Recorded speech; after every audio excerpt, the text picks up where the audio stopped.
तपस्वी आए हैं उनका कन्फेशन देखिए। मैं अभी इस पथ का पथिक हूं, मैं सिद्ध नहीं हूं, मैं भी किसी ब्रह्म ज्ञानी की खोज में हूं, मैं भी जरूरत महसूस करता हूं किसी ब्रह्म ज्ञानी के पास जाने की। भक्तजनों, दीपक जलेगा तो जलते हुए दीपक से जलेगा। इसलिए ऐसे व्यक्तियों को जलते हुए दीपक कहा जाता है जिनको ब्रह्म साक्षात्कार हो चुका हुआ है, आत्म साक्षात्कार हो चुका हुआ है, जिन्हें अनुभूत कहा जाता है, जिन्हें अनुभूति हो चुकी हुई है, जो इस चीज को देख चुके हुए हैं, जो इस चीज का अनुभव कर चुके हुए हैं, उन्हें ऐसा कहा जाता है वे जलते दीपक। अपना दीपक इसी दीपक से जलाओगे तो जलेगा। चलो सबके सब राजा अश्वपति के पास चलते हैं। वे अनुभूत है, वे सिद्ध है, भले ही राजा हैं, भले ही क्षत्रिय हैं, और हम ब्राह्मण तपस्वी ऋषि संत महात्मा देखने में, लेकिन वह तो वास्तविक संत महात्मा है। उनकी चरण शरण में चलते हैं। अगले दिन की 6 के 6 राजा अश्वपति के पास गए हैं। राजा अश्वपति इनको देख के तो निहाल हो गए। अपने हाथों से इन सबको भोजन परोसा है, बैठ के खिलाया है, सेवा की है, बहुत सेवा की है, प्रेम पूर्वक श्रद्धा पूर्वक, दिखावे वाली सेवा नहीं। मानो ऐसा महसूस हो रहा है उन्हें कि उनके घर में नारायण के 6 मूर्तियां, 6 स्वरूप आ गए हैं। साक्षात नारायण उनके घर आ गए हैं और उसी प्रकार से उन 6 को अपने हाथों से परोस के तो भोजन दिया है। बहुत से उपहार उनके आगे रख दिए। लीजिए महाराज, स्वीकार कीजिएगा, मुझ गरीब को कृतार्थ कीजिएगा।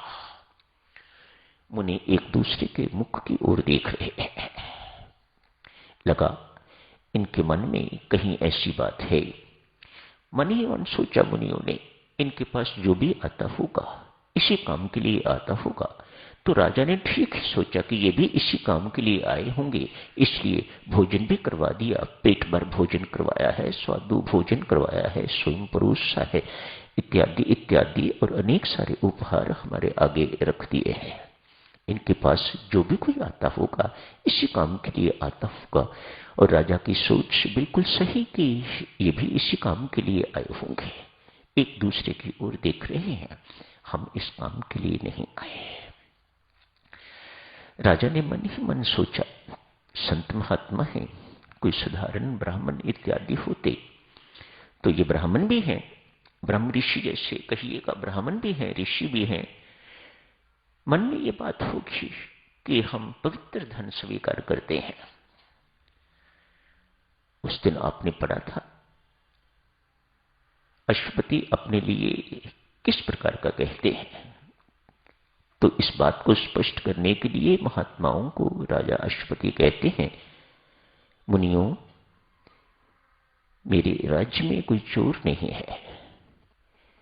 चोर इसलिए नहीं है कि किसी को किसी प्रकार का कोई अभाव नहीं है, कोई भीख मांगने वाला नहीं है। मानो कोई जरूरतमंद अभाव होगा तो जरूरतमंद होगा, किसी को किसी प्रकार का अभाव नहीं है। जितने भी धनवान हैं मेरे राज्य में सब दान देने वाले हैं, दानी हैं, कोई व्यभिचारी नहीं है, इत्यादि इत्यादि। अतएव मेरे कोष में जितना भी धन है आप सच मानिएगा, पवित्र है। आप इस धन को स्वीकार कीजिएगा, इन उपहारों को स्वीकार कीजिएगा।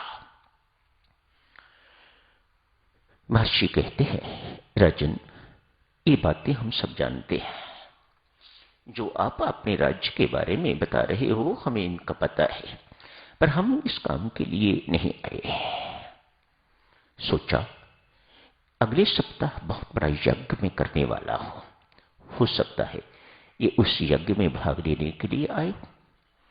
कहा, महाराज, उस यज्ञ में भी आपकी पूरी पूरी व्यवस्था हो जाएगी। वहां भी आपको दक्षिणा, दान दक्षिणा इत्यादि सब कुछ मिलेगा, सब प्रकार की व्यवस्था हो जाएगी। भक्तजनों, पढ़ के तो लगता है कि राजा अश्वपति ये जानबूझ के कर रहे हैं ये सब कुछ, या वास्तविक रूप से कर रहे हैं, निर्णय लेना बहुत कठिन है। टाल रहे हैं इनको। एक ब्रह्मज्ञानी को, एक अनुभूत को ये सब पता ना हो कि ये किस काम के लिए आए हैं, कैसे हो सकता है?